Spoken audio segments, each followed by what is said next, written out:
Well, Samantha, let's go ahead and, thank you for waiting. I thought that maybe these other things were kind of foundational, but let's jump right into a discussion about probably the most significant aspect of change to this new handbook of instruction, which is further light and knowledge or further dark and confusion. Take your pick on transgender Mormons. So please give us your reactions and thoughts. I mean, like you said, this is the biggest change that we've really seen so far. If you don't mind, John, I did do a pretty in-depth analysis.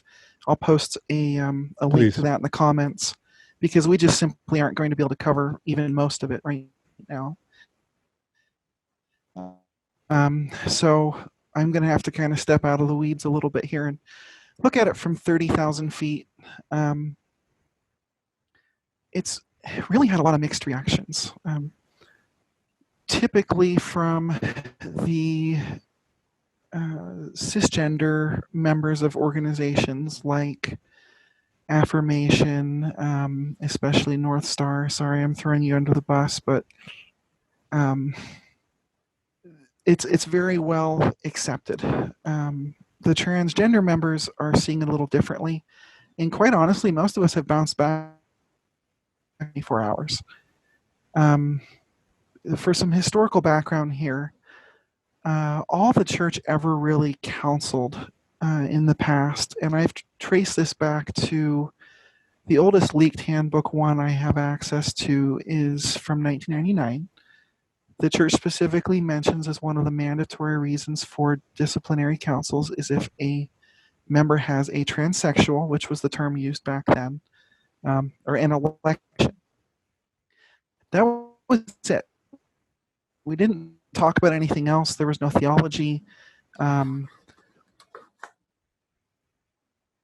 until about 2015 when somebody asked, I believe Elder Holland briefly mentioned gender identity in a talk in 2009. But in 2015, somebody asked Alan H. Oakes in an interview, and he stated that the church still has a lot of homework to do on this. Now, this led to tons and tons of problems. You would have leaders who were very permissive. I myself was very, very easy to get being transgender to jive with traditional doctrine, even the family proclamation. I don't deny that for me anyway, gender has important eternal significance. Where I do disagree with church leadership is that as we have taken an eternal spirit, who the church teaches has a gender, and that's problematic for our non-binary members, which is terminology. I identify as very binary trans. I was assigned male at birth, was the gender the doctor decided I was. I have transitioned to female. That's a very binary transition. There are people who feel that they're in the middle and that they are not binary, or they're somewhere on that spectrum from male to female.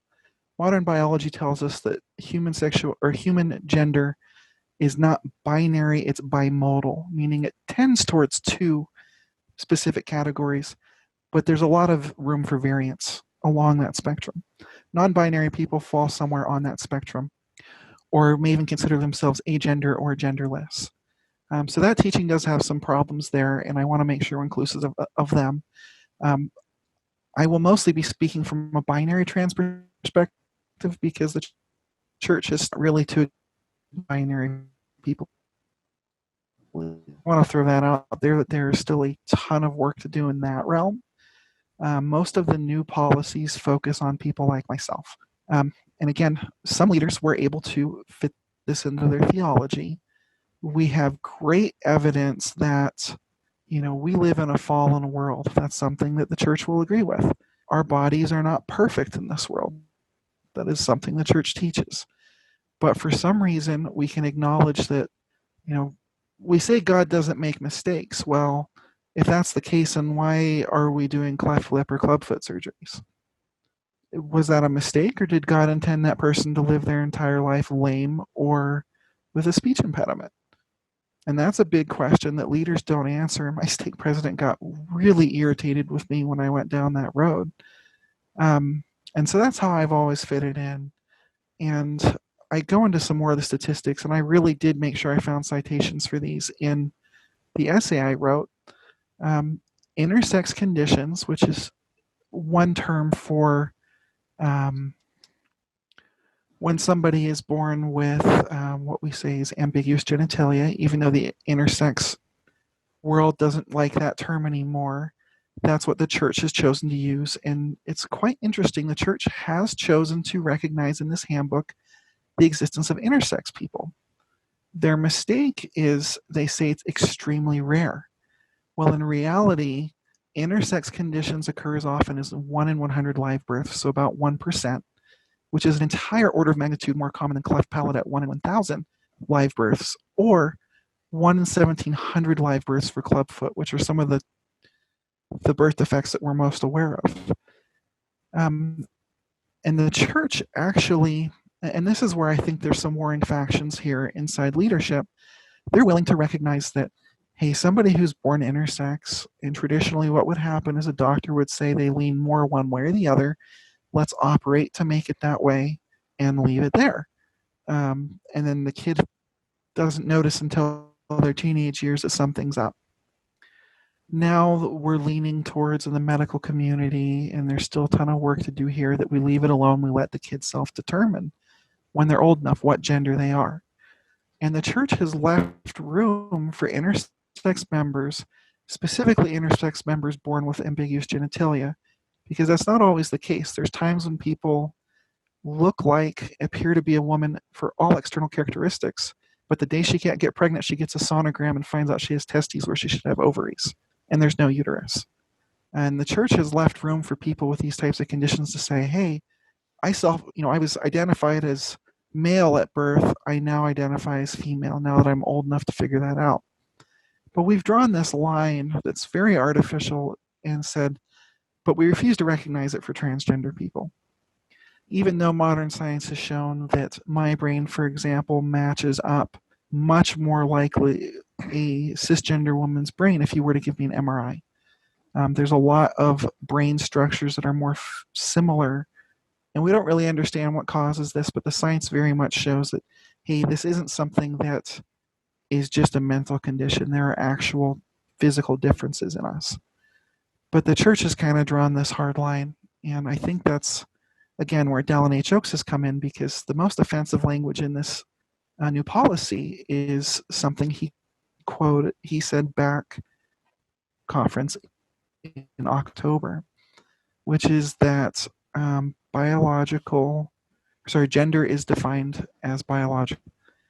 So in one part of this new document, we're saying, hey, sometimes we can't define gender at birth. We can't define biological sex. Some of these things can't be diagnosed without advanced medical imaging. But then we turn around and say, on the other hand, a different subset of our population, we know that some medical professional with no spiritual guidance held you up by your legs, looked at you once and said, this is a boy. And we have to stand by that forever, even though that medical professional now turns around and says, hey guys, it's not that simple. So there's this huge contradiction there, and that's the biggest problem I see with the new policy, is it completely invalidates our existence and invalidates our autonomy and our ability to self-identify. And all these policies are built around that. An interesting thing now is the restrictions are automatic. If you choose to transition in any way, these restrictions come into effect. You can't have a temple recommend. This includes changing your name, requesting new pronouns, changing your appearance, which I thought was really weird, right? Yeah, and there's even now than there is on the actual medical interventions. It's fairly common that people who don't feel a need to completely change who they present themselves as to the world will take a low dose of cross-sex hormones, because just getting the right hormones to your brain will calm down a lot of that background noise. And the church has explicitly stated that they are okay with this as long as your intention is not to transition to your opposite gender. So we're putting even more emphasis. The church seems to care more not what you and your doctor do, but who that you claim you are. And that seems to be where we're drawing the line now. If I want to say, hey, I am a woman, I have violated church policy. To just take hormones and continue to present as a man, which has its own implications because all sorts of things change. Certain things stop working, other things start growing. It changes your body irreversibly. Even at low doses, it just takes longer. And the church is fine with that as long as you continue to show up to church in pants. You could, and the interesting thing is, in some ways, the restrictions have been relaxed, and in others, they have become more strict. But they have been standardized, which is one of the most see if you lived with impermissively. If you had good, very permissive, very progressive, was a huge step backwards. So that's kind of why we're seeing some very differing opinions here, because we've now taken something that was completely ambiguous and open to interpretation, both by the individual and by local leaders, and we've collapsed it down to fitting everybody in the same bucket. Is it? I don't want to jump too far ahead because I want to cover your thoughts on some of the minutia of the policies, but I wonder if this is sort of the equivalent of the November 15 policy, which is the bad policies before the improvements come. Do you think about it that way? I think the policy of exclusion, it's unfair to make the comparison. I think the church has learned a lot. And frankly, while I have heard some rumors of suicide attempts as a result of this, most of it was from the buildup. I haven't heard of a lot of mental health issues specifically after the release of the policy. Now, that being said, I have been so busy with other things that I haven't been able to dig down, but at least in my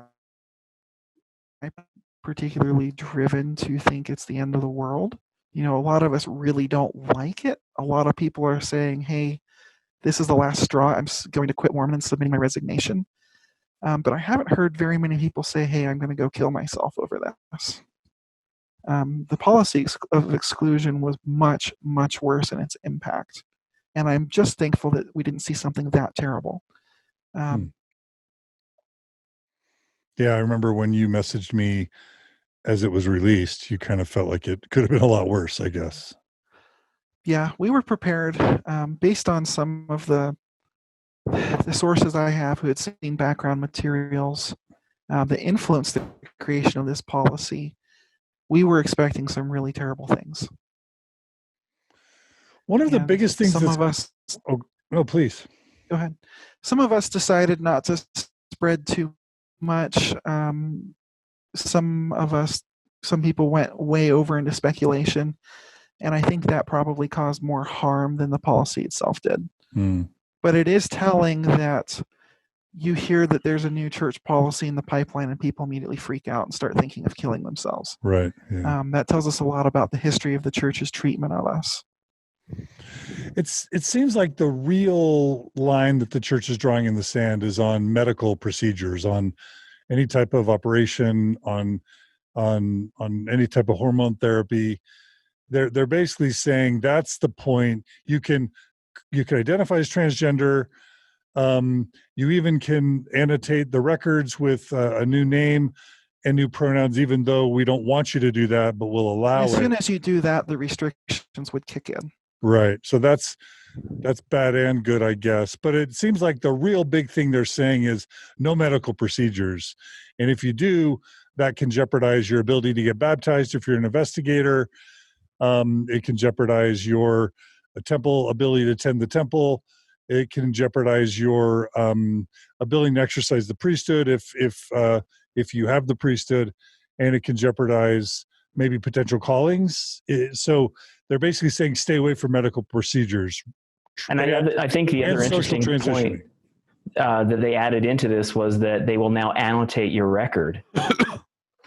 And that's always been the case. Transgender members have been treated as sexual predators, and that's very much coming from the individual members, a lot of what I've seen in my personal experience and in some other people's experiences. But that annotation has existed at least in.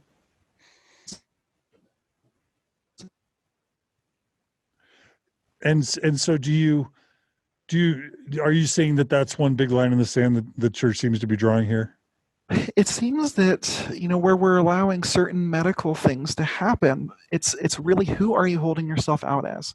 Are you saying, I experienced gender dysphoria, which, just to give some definitions here, is feelings of unease, or to explain that the incongruence with the gender you were assigned, but I don't plan to become the opposite gender. So one of the questions that's come up is, I know a transgender individual who had double mastectomy to help with her, or with their, gender dysphoria, but has no desire and no intention to live as a man. And so, because there's none of this, what we call social transition, where they are holding themselves out as a member of what the church considers the opposite sex,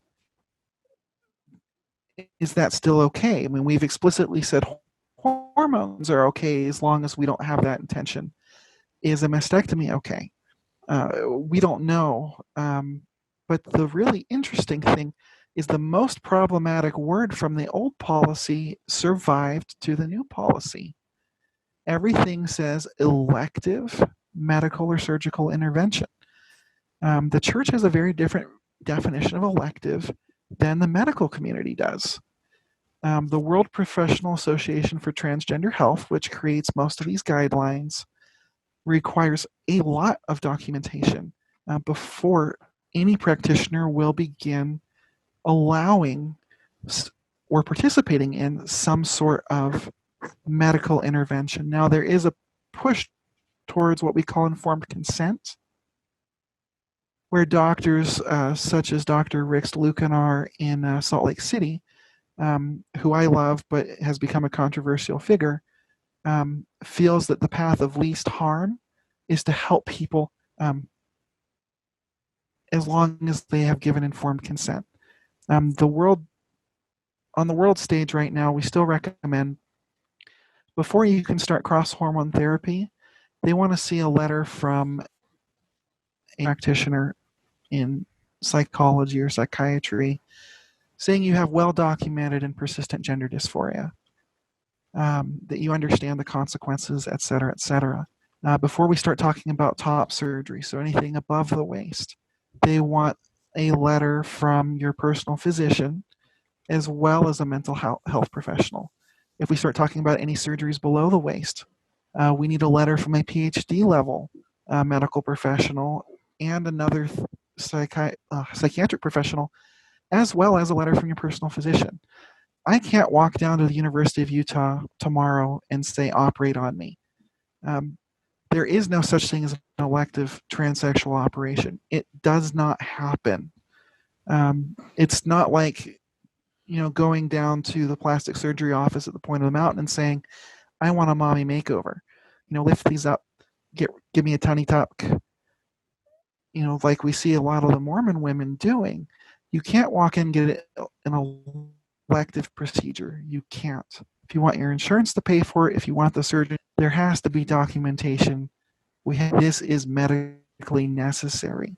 And so by leaving that word elective in, it creates interesting ambiguity. And this could be like we talked about earlier about liability issues. But I've never seen anyone really pay attention to the elective on the leadership side. They consider everything elective. Right. Yeah.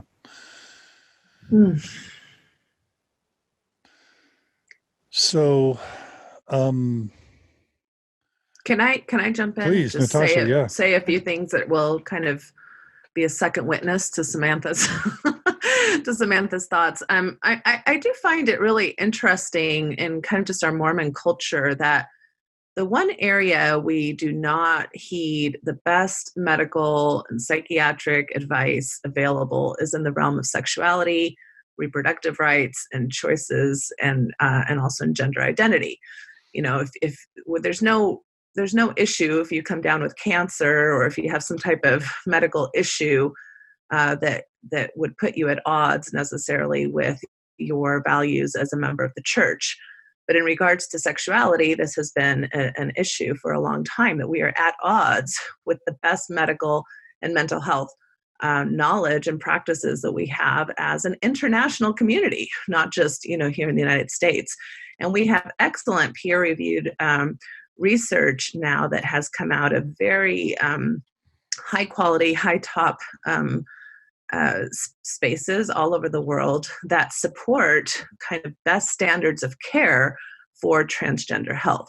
And even in the medical community, there's still biases, like a lot of what Samantha just talked about, with needing so much psychiatric and psychological checkpoints for certain things that you know, we don't really require other individuals to do when it comes to, you know, like their 20th Botox injection, or things that we don't require psychological letters for, you know, in regards to that. So even in the medical community, there's still bias and discrimination towards the transgender population. And even the term gender dysphoria right now is being very much, it's a very controversial term, because in a sense it's pathologizing something that is, you know, shouldn't necessarily be pathologized. And that there's, you know, quote unquote treatment for but not because it's a pathology per se.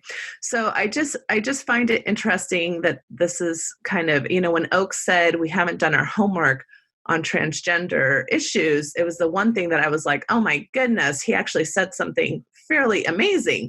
I was actually very hopeful that they would do their homework.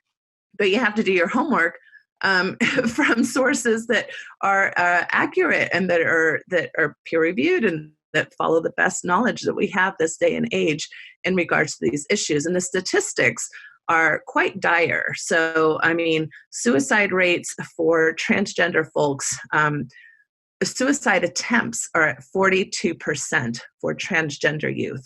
42% of transgender youth report an attempted suicide. So if we're going to go by the fruits you shall know them, we have a lot of fruits to show us that we've been on the wrong path in regards to this population for a long time.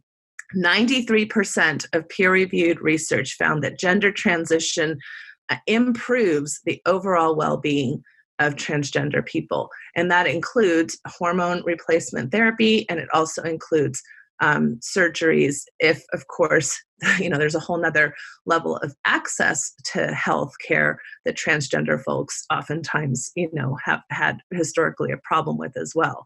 So there are benefits to improvement of life. There's benefits to relational quality of life. There's improvements to mental health conditions such as anxiety, depression, suicide rates. Also, substance use goes down significantly for people who have adequate health care that is affirming to transgender best standards of practice. So the fact that it's one thing to see the history with LGBT issues, where the church in a lot of ways was kind of paralleling a lot of cultural shifts that we were doing.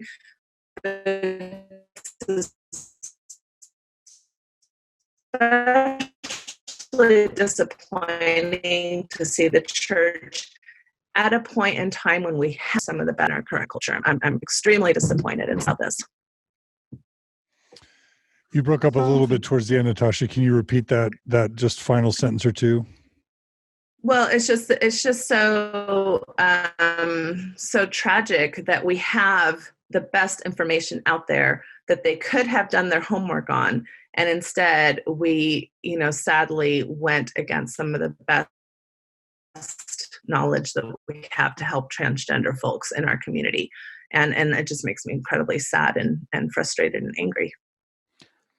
Something interesting to note is, and I've seen this happen, members of the LDS Church are quick to laugh at the Jehovah's Witnesses, who think that getting a blood transfusion is a grievous sin, and how stupid that sounds. Yet, we take the same stance on medical interventions for transgender people, which have been proven to be life-saving. Yeah. Exactly. We've gone against even, not to bring up a whole nother topic, but masturbation, for example, that's been considered a developmentally normal activity from the American Academy of Pediatrics for the last 60 years.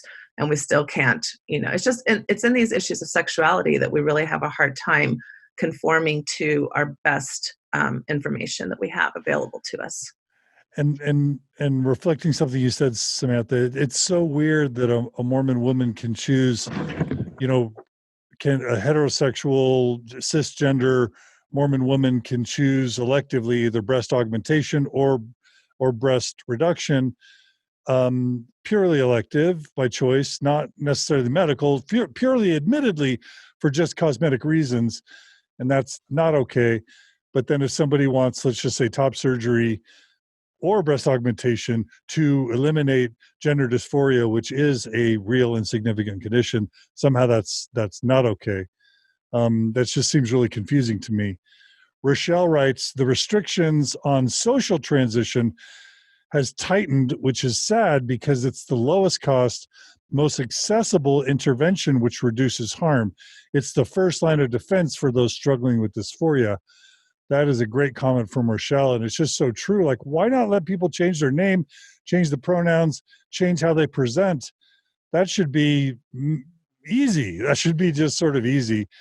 And they're basically saying you can identify as transgender, but don't express it in any way. And that's like sort of you can be gay, but don't do gay. And I'm sure there's all sorts of problems with that comparison, but it's just another example of kind of this inability to really understand. Have they talked to any transgender people? Have they sat down with them? Have they asked them how their lives are? Have they asked to understand why they feel and think and act the way that they do? Because this policy doesn't seem to reflect that. Well, it defies the narrative. What's that? It defies the narrative right. That they are the source of truth. And we gain this knowledge from the best books, not science, it's from faith and from revelation. And when that tends to not be as true as pure science, real lived experiences, and the personal experiences of those directly impacted, then a church that has always claimed that we are the end, that there is no other truth outside of us, where do you go from here, is now stuck with a conundrum, because you have people who are experiencing this in real time and a church that has used this as messaging against that, and that doesn't correlate well. Right. And it's difficult to go back. Right. And the social aspect is really important, because we also know through the research that this is tremendous. Any type of marginalization or discrimination or bias is going to up all of the negative symptoms. And by nitpicking these little things that they're talking about as far as when and if you will be able to participate in certain ways are all forms of discriminating a population within our church community. Let me go ahead and get a comment from Kimberly Anderson in as well. Kimberly writes, to dovetail on NHP, the only doctrine in the church that says to rely on the arm of the flesh instead of the spirit is with transgender people. We are taught to rely on the arm of the flesh and ignore, suppress, and deny the spirit. And that's something that, if somebody has valid spiritual experiences that communicates to them, why are we selective in saying, listen to the spirit, listen to yourself, unless it contradicts what the brethren are saying. And Kimberly, that's a great point. We thank you always for your participation on that. Samantha, do you have other things you would like to jump in and add? Many transgender members of the church, myself included, feel that they have had such spiritual experiences. To quote, I know he's quite controversial in the LGBTQ community, but Mayor Pete recently gave a speech at, I think it was the Victory something dinner. I'll try to get the link in the quotes here. But he was talking about his process of coming out and how at one point in time, if you had given him a pill to make him straight, he would have swallowed it before you had a chance to give him a sip of water. And if you had told him exactly what inside him made him gay, he would have cut it out with a knife. Most of us have felt that way. And as Natasha mentioned with the suicide rates, and she didn't bring up any transgender youth can and do try to cut it out, sadly. And I fought with this. I knew from the time I was about 6 years old, probably earlier, but around 7, 8 is when I really found a word for it.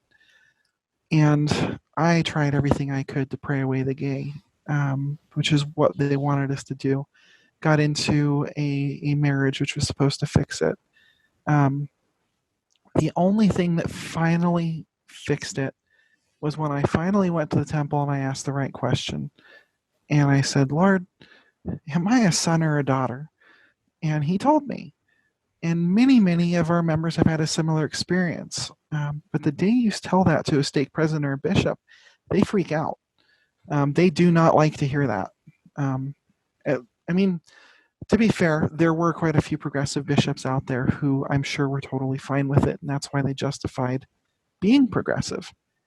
But it typically is not well received. You cannot possibly receive personal revelation that is contrary to what the brethren have taught. You can't. It's Satan speaking to you. And so therefore you're under the influence of Satan.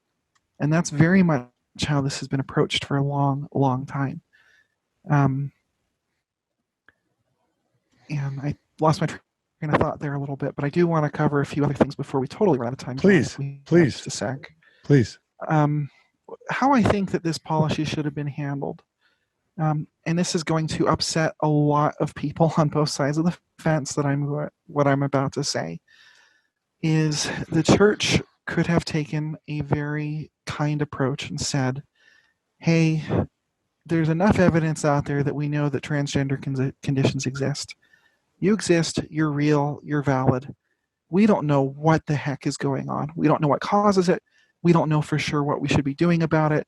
We simply do not know. And because we have no reliable method to determine your eternal gender, and we aren't willing to trust you to self-identify, anything that is particularly gendered within the church, such as temple ordinances or priesthood, and the callings that are related to those, to err on the side of caution and not make any eternal mistakes, we're going to restrict you from those. But in absolutely every other way, we want full participation, which is basically the final effect of these policies. But certain members of the Quorum of the 12, and I believe this to be Elder Oaks, I know I pick on him a lot, but this happens to be a direct quote from him that made it into the manual, decided to say that no, your eternal gender is your biological sex at birth. And that, to me, is what makes this policy so problematic, is we are taking away people's agency. We are taking away their ability to self-identify. I'm happy that they are allowing us to identify as transgender and not insisting on using a different word like same-sex attraction instead of gay. But the reality of it is taking away our ability to be autonomous as far as the church is concerned. I don't like it. I don't like being a second-class citizen, but I could stand behind, from a theological and a logical standpoint, the actual restrictions placed on transgender members. But what bugs me is the logic behind why they were implemented. And that's what I simply can't agree with, especially given that we're willing to acknowledge the existence of intersex conditions, that our mortal bodies are imperfect. We can have defects related to our physical sex here on the earth. But we drew a line somewhere where I really don't agree with that line being drawn. Thank you.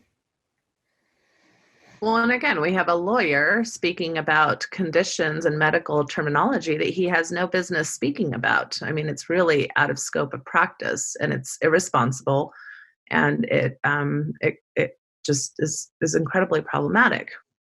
Another problem that we run into is Elder Oaks is a known associate of a man named Paul McHugh, who was a gender researcher at Johns Hopkins University, until he used some questionable methods and made some questionable conclusions that were quite problematic. And his own university disavowed him. They disavowed his research and said, we cannot stand behind this. It is not correct, and we won't continue to sponsor it. But because the church wants to seem like they're relying on science, they cherry-picked. And even though none of his quotes made it into the final materials that were released, inside sources tell us that a lot of the influence on the Quorum of the 12, and especially Elder Oaks, came from this particular individual who the scientific community at large has said his research is no good. It's crap.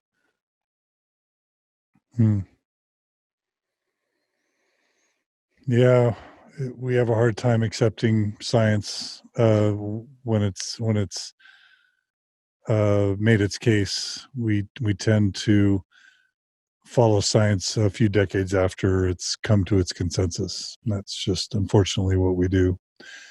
And we cherry pick the science that meets our agenda sometimes. That's unfortunate.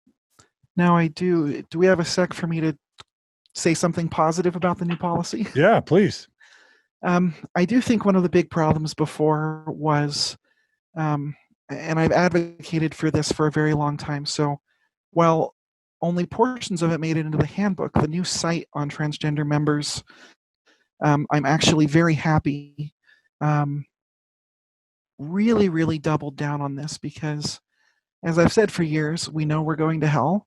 How about you stop talking about us going to hell and you put more emphasis on the fact that members are supposed to love us? I've seen some horrible things, even within my own family, when I came out as trans, and he has since recanted this.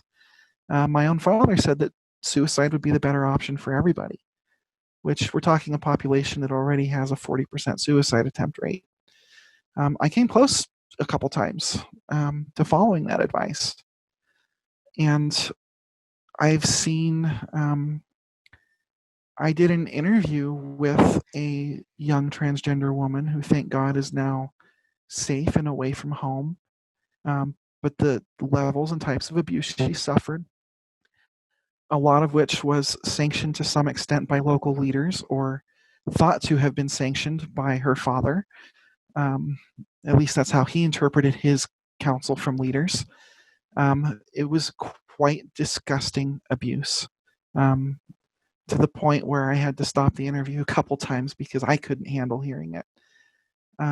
And these are not isolated stories. Kids getting kicked out of homes, treated very poorly. But I really love how the website has doubled down and said, hey, we need to actually love and include these members. I think that when you go read the actual website, which I believe was written by somebody inspired and not just an attorney, and I use that word in two ways, meaning Elder Oaks, who was an attorney, as well as the attorneys at Curtin McConkie. I think that a lot of what was written there really was inspired and really is directed at the members of the church to help them be better and do better. And I'm really impressed at the effort that went into that. I think that if members read and follow that advice, and if leaders are willing to enforce it, we can see some really meaningful changes within the church. Not enough to make me consider going back because there's other problems that I have with the organization. But I think that creating a loving environment, making it clear that, hey, yes, your duty is to get your children to heaven, but that doesn't mean that you beat the hell out of them. We should see some meaningful change. We should see some differences in the way leaders relate to people. And to his credit, my branch president, and this is funny, I was actually in a branch in Orem. Strange how that worked out. He was called a few weeks before I came out, and he was actually quite kind. Not supportive, I wouldn't use that word, but he was very kind, which is not something I experienced from any of my other leaders. And I think that as people take to heart the need to be Christ-like and understanding and not judge, we can see the suicide rates start to drop and the rejection not be as strong as it has been. There's plenty of transgender members who really, really want to maintain a relationship with the church, and the membership at large has done a really crappy job of allowing them to do so. And I really hope for their sake, some really, really lovely members are able to feel safe, to feel accepted, and continue to participate in church. I want to open a question quick to the panel, just wondering what suggestions the panel can offer to the listener to help 50 North Temple and those who make these decisions better understand this topic. What are you doing in your personal advocacy? What are some suggestions? Because we're kind of at a now therefore what situation. It's easy for us to now acknowledge the elephant in the room. How do we now move the ball forward? How do we either get the elephant out of the room or learn to live with it in the house? Well, my answer would be that they need to spend time with people. They need to sit with them. They need to go on a kayak ride down the Provo River. They need to go to Encircle. They need to they need to sit with them and spend time with them and listen to their story and serve them and watch them, and it'll soften their heart. And just like we mentioned before, that I speculated that as BYU students during the next decade see same-sex couples dating and in love and infatuated and light in their eyes and participating in their wards and spiritual and so forth, that's going to change people's experience. My sense is that the same thing is true for the transgender community.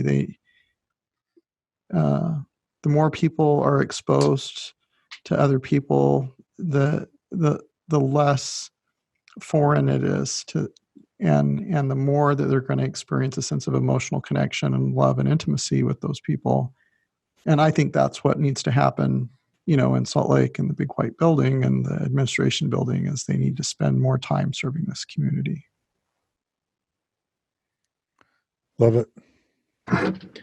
I would say too that we need to be very careful to, as we speak about these topics, as we talk in wards and councils and stakes, to not just assume that they're not amongst us, right? I mean, so many people have not come out, have not gone public, but are still dealing with these kinds of concerns and issues. And I think we need to be very mindful about our language, about our perspectives and what we're sharing in circles where we assume people are like us. When cisgender people are unaware of their privilege and think everybody's like them. And that's just not the case. It's not true with anybody in the LGBTQ community, that they're amongst us, they're listening, they're hearing us, and they're being damaged by many of the things that we're saying. So let's be mindful of that.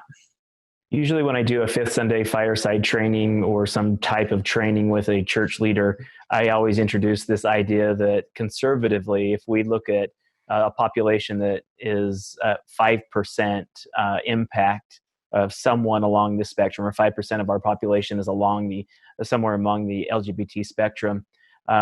Conservatively, it's 5%. Some argue 8 to 10%.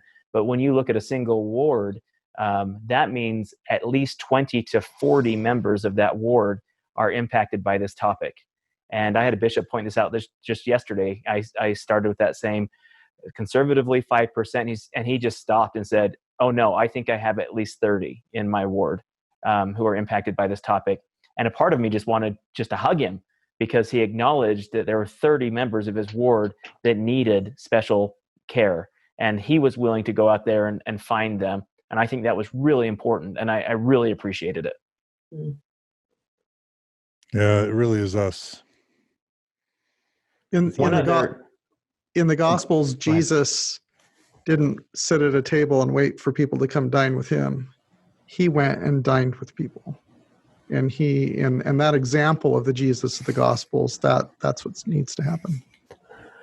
and just to echo something that you said, Anthony, that I thought maybe might allow listeners of this podcast episode an opportunity to help, is there is a little unknown email address. It's lgbt@churchofjesuschrist.org that goes directly to the LGBT correlation department within the church. You can use that email address to share your thoughts, opinions, stories, and especially your feelings towards the changes in this handbook, lgbt@churchofjesuschrist.org, and that will go directly to the correlation committee. And they may hunt me down for my resigned membership for sharing the email address, but I think it's a good opportunity for us to share our stories and our experiences and our thoughts concerning some of these policy changes. I'm curious how the panel feels that this policy, if it will affect at all some of the variation that I've heard in different places of faithful transgender members of, some are allowed to attend Relief Society or Elders Quorum, and some are not. And I'm just wondering if this policy addressed any of that and if there will be any effect. The policy specifically says that transgender members can attend all Sunday meetings. Mm-hmm. And now there is still the thing that concerns us a lot, and I address this a bit in my essay, is that elsewhere in the manual it says all are welcome to attend as long as they don't have distracting dress or grooming practices. Now, who's to say that that's not a loophole for a bishop to say, hey, sister, whoever, you coming to church in pants instead of a skirt is disruptive. So if you're going to do that, you're not welcome in meetings. Or vice versa. And we noticed you took the sacrament with your left hand. Exactly. That is a welcome change, though. There were a lot of really problematic unofficial policies for a while, and some of them were very inconsistent. I was told if I came to church presenting female, I was not to take the sacrament. I was not to sit with my wife because we don't want to give the youth any wrong ideas. I needed to sit separate from her. Not that would have been a problem. She wasn't too happy about everything. But I was also not supposed to speak, pray, etc. And right now, the change in the policy basically prevents me from exercising the priesthood, which as of 3 weeks ago when my resignation was processed, I don't have anymore anyway. And I wasn't allowed to have a temple recommend, or I wouldn't, under this new policy, I wouldn't be allowed to have a temple recommend.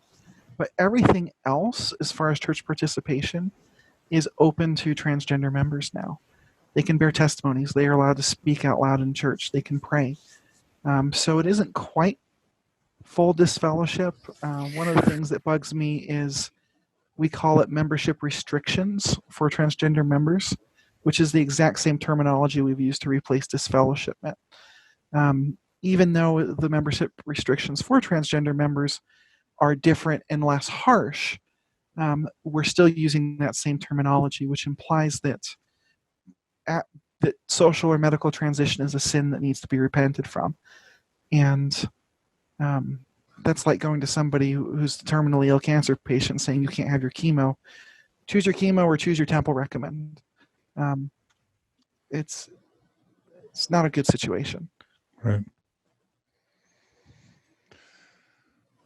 Well,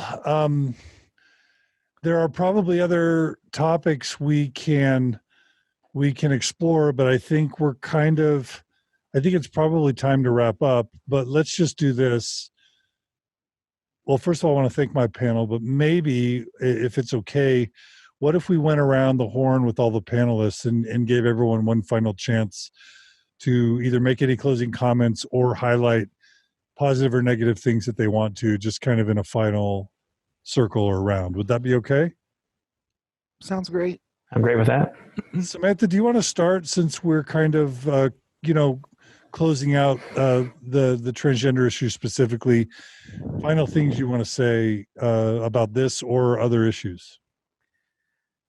My big takeaway is I think there are definitely factions within church leadership who are supportive. They have worked very hard on this. They are trying to show that they love us, but they just still can't understand. Some of that is cultural bias. Some of that is age. Some of it's straight up refusal.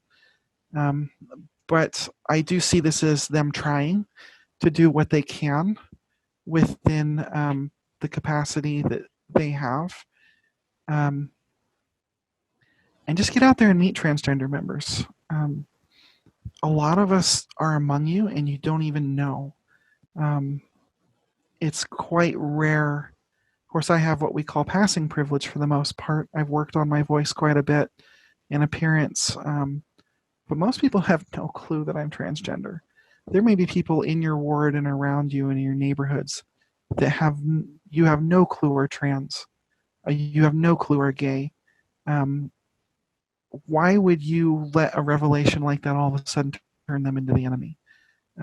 Just go out and love people. That's what the Savior would have done. That's what we're instructed to do. Everything else is up to God to decide. And if you just accept people, love them, choose to follow that portion of the counsel, you're already going to make the world a better place. Love it. Samantha, you've been great to have on. We're so glad you could join us today on Mormon Stories Podcast. Thank you for having me. Our pleasure. Jana, do you want to go? Sure. Yeah, I echo a lot of what Samantha said, that a lot of what she said to sum up resonates with me, which is just that I do overall appreciate the effort toward progress to changing things. That's one thing I really appreciate about the church is that however slow, however it feels like 3 steps forward, 2 steps back sometimes, if we take the long view, we're bending toward better and better things all the time.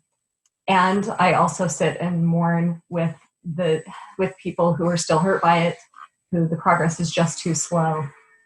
There's just my heart goes out to so many people.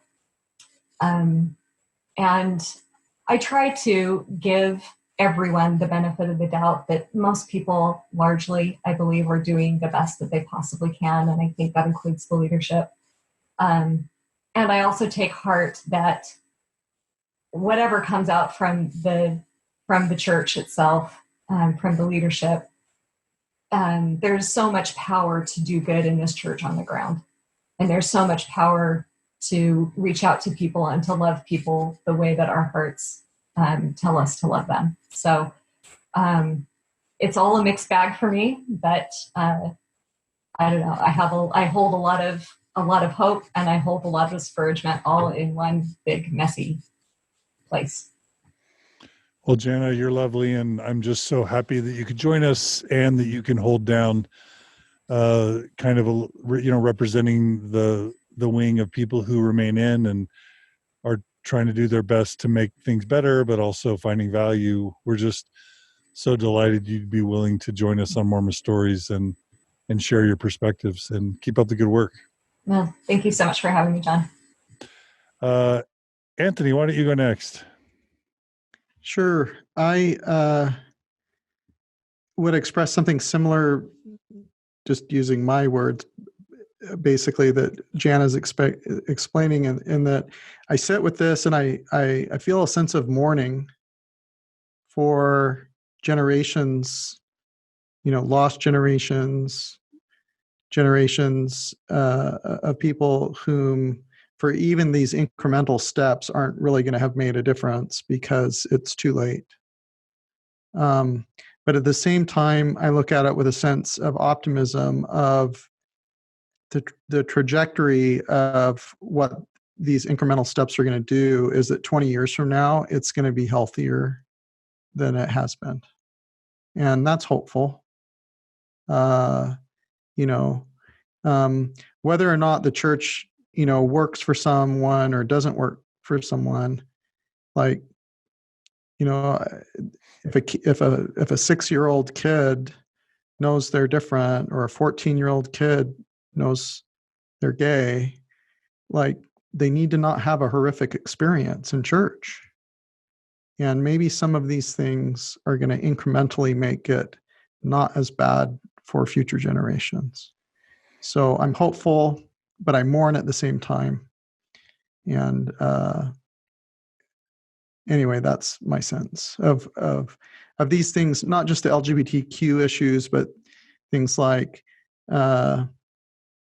we went from church courts to disciplinary councils to membership councils, and maybe we'll go further to a healthier thing next time after that. So I love it.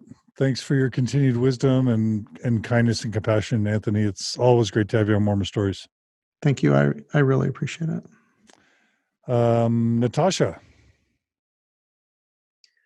So I kind of mirror a lot of what everybody's saying. There's things to celebrate here, and anytime our community makes progress in any way, shape, or form, that's a cause for celebration.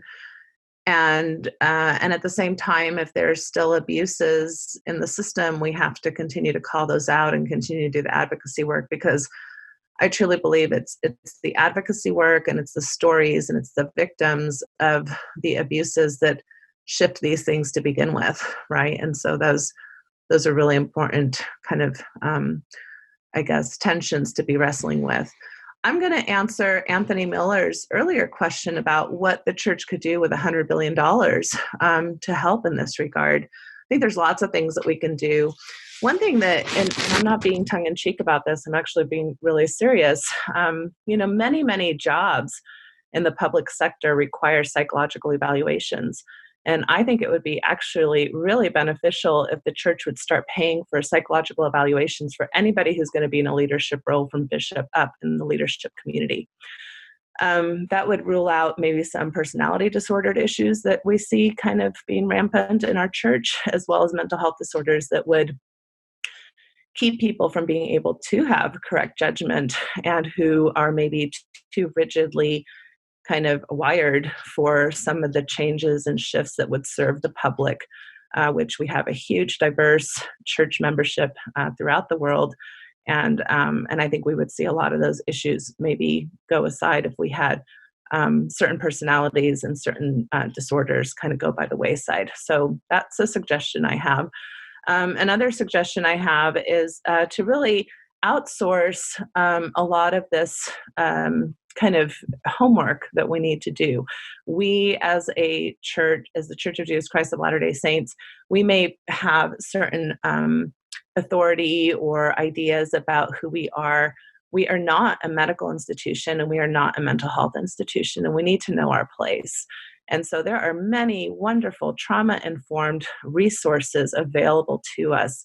And I actually know several entities that have actually tried to reach out to the church, and the church has refused their help. So from government agencies to educational institutions to professional associations, there are so many professionals and researchers that would love to be consulted, would love to bring their capacity to the LDS organization and to help us be a more trauma-informed community.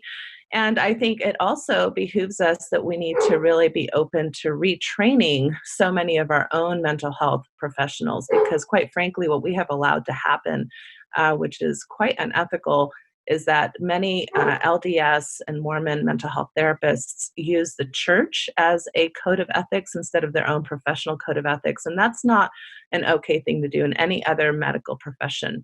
And so we need to really retrain and rethink about how people who, for example, are encouraged to work for LDS Family Services or other community factions that have to do with serving the Mormon population. And that's why I feel very passionate about the Mormon Mental Health Association, which is a secular organization, which really hopes to serve the Mormon population in an best standards of care way with cultural competency, which I think is very important. So those are some things that I think would be helpful for the church to practice a lot of what it preaches: humility, repentance, ability to seek out the best things from all the best resources, which is right from from our beginner founder, however you feel about him. He included that in our articles of faith, and I really believe that. And in so many other areas of life, we do that. We do a good job of understanding the concepts and the research, and even we've made great strides in mental health. So, for example, some of the things that we're talking about in regards to depression and psychiatry, I know 50 years ago we saw psychiatrists, for example, as enemies to the church, right? And so we just need to continue down that path of humility and repentance, so that we can offer our members the best and not continue to be. I counted 13 out of the 16 sexual rights are currently being not what do I want to say? Oh, why is my brain just not functioning all of a sudden? Not followed. Yes, thank you. 13 out of the 16 sexual rights are being violated by all of the policies that are currently in this handbook. Beautiful. So well said, Natasha. Thank you, as always, for coming on Mormon Stories and for all the work you do for so many.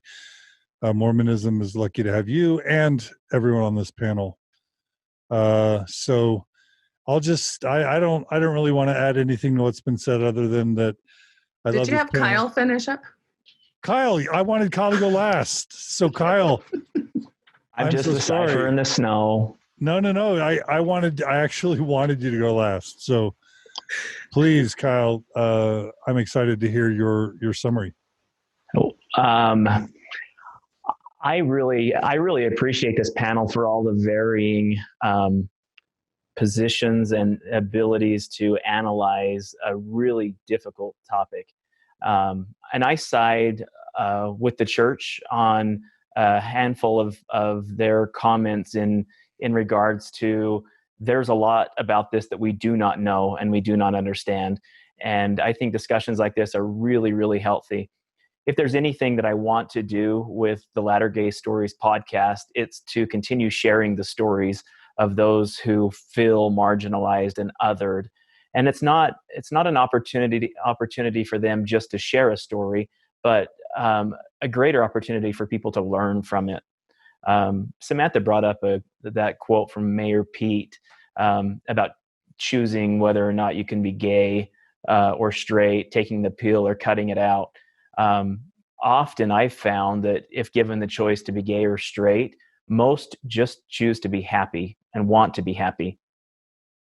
It's often that when we mix religion into this, I see in the lived experiences of the LGBT community, we didn't choose to be gay, we didn't choose to be lesbian, bisexual, transgender, or anywhere along the spectrum, but we did choose to be in a religious society. We chose to be Mormon.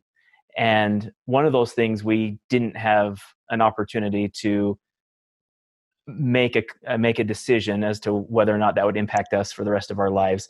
And so sometimes half of this battle is self-care and just getting to a place where we're healthy and happy, where we can flourish. And often that is being among people who are similar to you. It's maybe the herd mentality. And I just want people out there who are closeted, who experience something along the spectrum, to know that there's a community of people out here who support you, who love you, who value you, who understand exactly what you're going through, and who will embrace you in both the good and the difficult times. Because it's very possible for us to be happy and sad at the same time. We can have good experiences and bad experiences at the same time, and that is okay. So come out wherever you are. Contact any of us who are on this panel, and we can direct you into resources that'll help get you into places where you can flourish and thrive. That's, I think, the important part of the message. And handbooks and special witnesses of Christ and policies and procedures will come and go. But there will always be people out here, as we've mentioned throughout this episode, who have paved the path and made it a little less rocky and a little less bumpy. Let's just get you on the path and allow you to make that journey on your own. Because again, when you uproot something as large as Mormonism in your life, or and in my case, I was married to a woman, 4 children. my whole world was straight acting and straight presenting, because that was what rocked the least amount or created the least amount of wave in my world. But when you uproot that, it's like pulling a great oak tree out of your front yard. What's left is a gigantic hole, and either you allow dust, dirt, and debris to fill that hole, or you start filling it with healthy things that allow you to grow again, and to replace that with things that are special and affirming, and the ability to move forward is key. And I just want to let you know that there are resources out there available, and you can personally contact me, and I will get you pointed in the right direction to see that you do succeed. So again, John, and to the panelists, I am grateful for opportunities like this where we can discuss hard things, but also move forward with an eye of progress and the ability to vault people into a direction that is more healthy and sustainable for the long term. I love it. And how do people reach out to you, Kyle, if they want to take you up on that?